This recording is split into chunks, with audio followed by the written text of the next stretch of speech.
Oi, pessoal, vamos lá agora para o nosso capítulo 5. Um coração que serve. É muito legal porque essa é a primeira parte do livro até o capítulo 4, ela concentra tudo numa busca a Deus, né?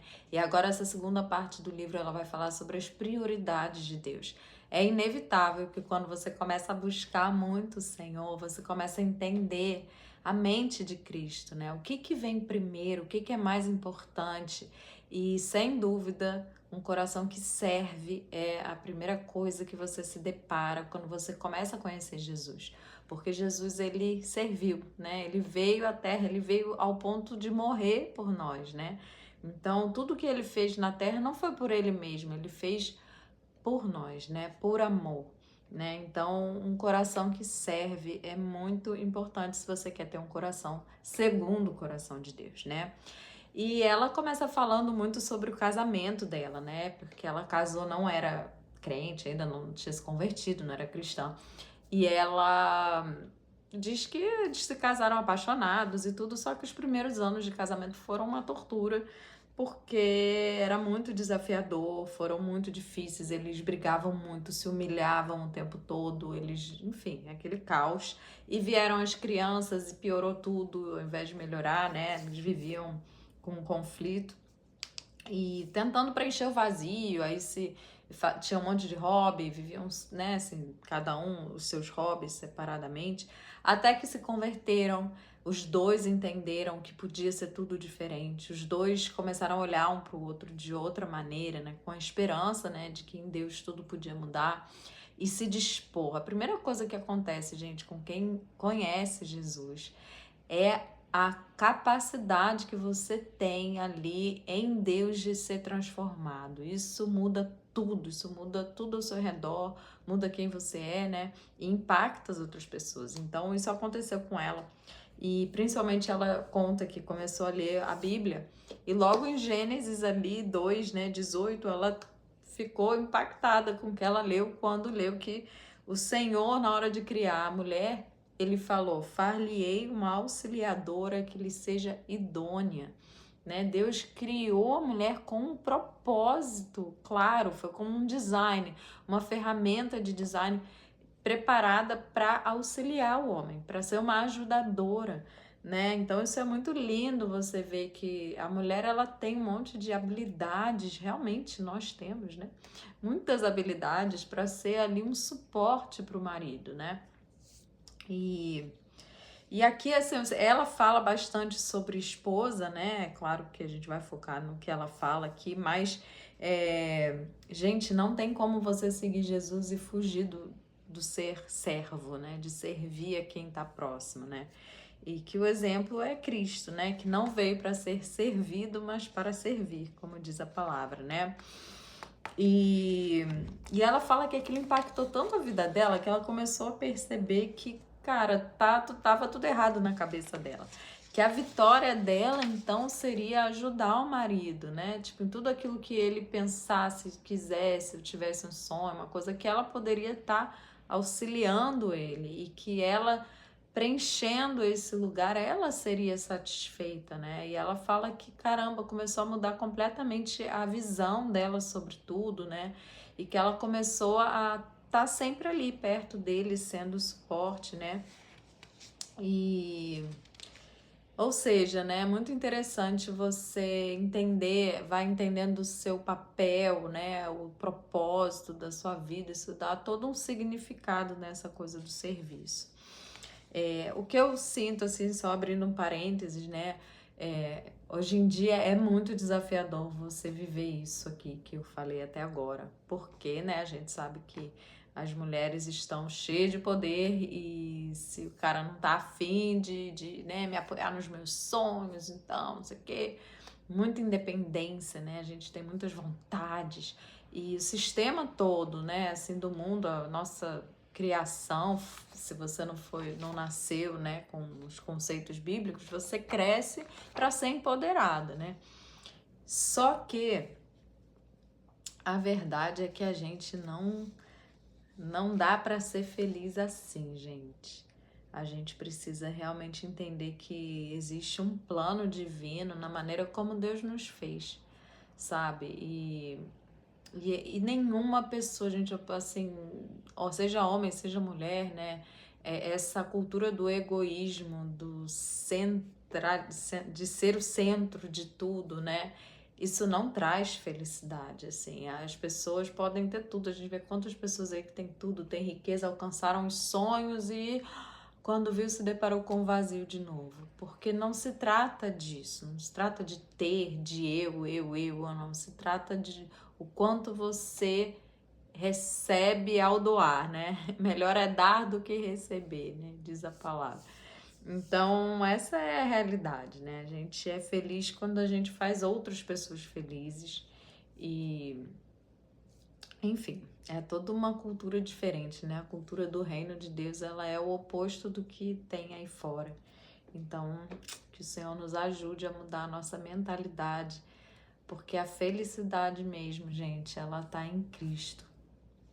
Essa é a verdade. Bom, e aí ela fala, tudo bem, entendi, mas como que eu posso então ter um coração empenhado em servir, né? E ela fala, ó, comprometa-se a ajudar o seu marido. Aí para as mulheres casadas, gente, é uma decisão também, né? Você deixe que as palavras e as ações reflitam essa decisão que você tomou de ser uma mulher que serve, né? É importante a gente entender que isso é honroso, gente. Você pensar assim, eu sou uma mulher que serve, não é com esse preconceito, né, assim, de submissa, aquela escrava. Não é nada disso, gente. Sabe, quando você tem um marido que, poxa, você entende que você tá ali para você ser um suporte, um apoio, vocês são sabe? É uma equipe, é uma mesma missão, vocês estão juntos no mesmo propósito. Isso é tão maravilhoso, viver isso. Por isso que hoje em dia é uma raridade um casamento que, poxa, tá indo bem, porque cada um vai tendo um sonho e não conseguem se unir em Deus. E assim, decida, sabe? Decida servir. Concentre-se nele. Ao invés do eu primeiro, a gente vai confiar em Deus. E, gente, quantas vezes isso não passa por uma confiança em Deus? Às vezes eu tenho todo um planejamento pro meu dia e o Matheus vem com umas demandas. Eu falo, meu Deus, e agora? Assim, o que eu faço? Mas eu tenho que confiar. Aí eu paro ali, confio em Deus, que o Senhor está cuidando daquilo que eu preciso fazer, que Deus sabe que eu preciso, mas eu vou, porque eu entendo que não. Se eu tô o tempo todo querendo saber o que Deus quer que eu faça e eu quero servir ao meu marido, se ele tem essa demanda, eu vou fazer isso, crendo que eu tô agradando o coração de Deus, que Deus vai cuidar do que eu preciso fazer. A nossa obediência, gente, a Deus e aos princípios bíblicos, ela exige fé, né? Ela exige realmente uma confiança no Senhor de que eu tô fazendo e o Senhor tá também operando ali. E às vezes, assim, você vai perguntar se precisa de ajuda em alguma coisa e tal, e a resposta vai ser muito simples. Sei lá, bota água ali, faz um negocinho rápido, né?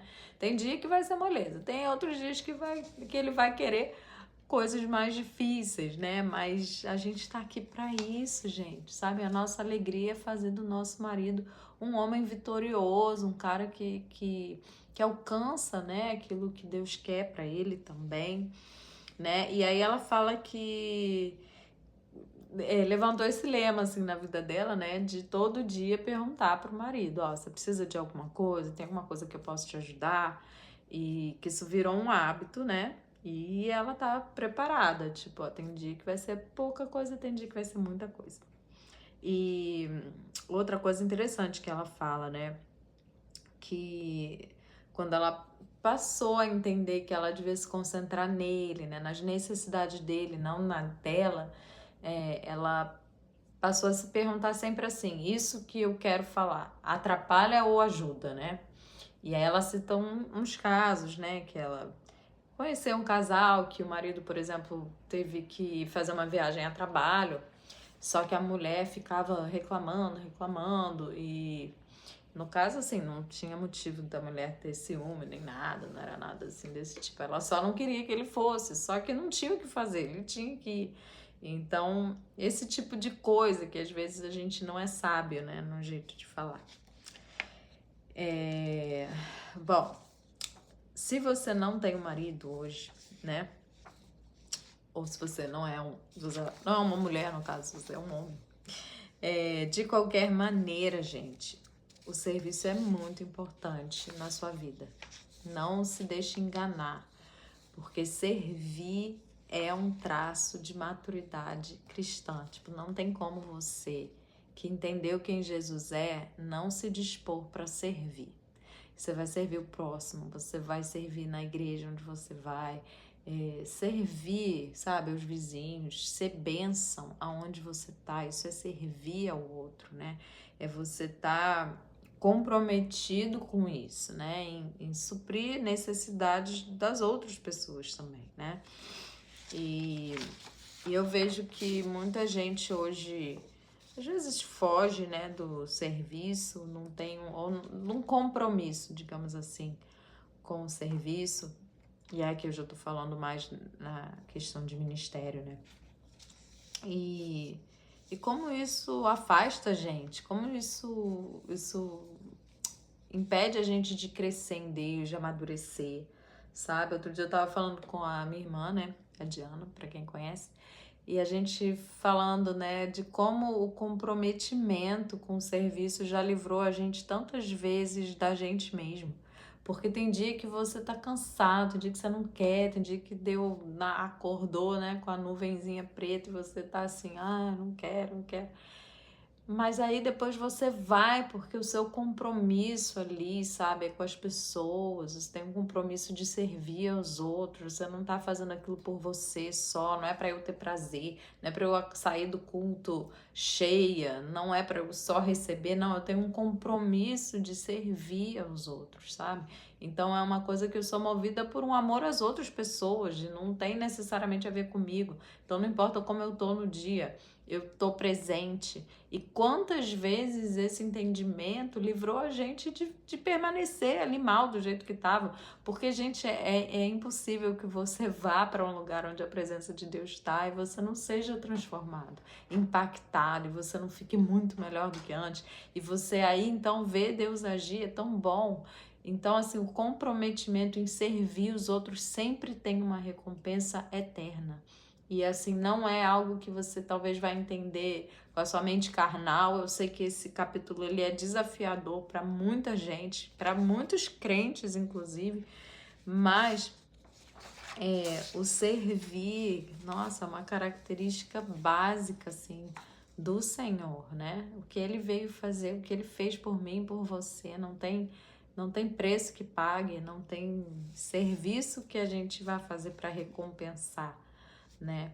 Então, eu oro para que realmente, sabe, o Espírito Santo convença aí os nossos corações de que a gente não foi feito para viver para nós mesmos. A gente foi feito para servir uns aos outros, né? Então, que o seu olhar se estenda para quem está perto, que você busque em Deus os seus dons, os seus talentos, como você pode servir, como você pode ser uma bênção onde você está, sabe? Seja na sua casa, com a sua família, com seus pais, com quem quer que seja, seus irmãos, seja uma bênção onde você está e tenha um coração disponível, disposto a servir o Senhor. Amém? Então é isso, gente. Próximo vídeo a gente vai para o guia de estudo desse capítulo. Beijo!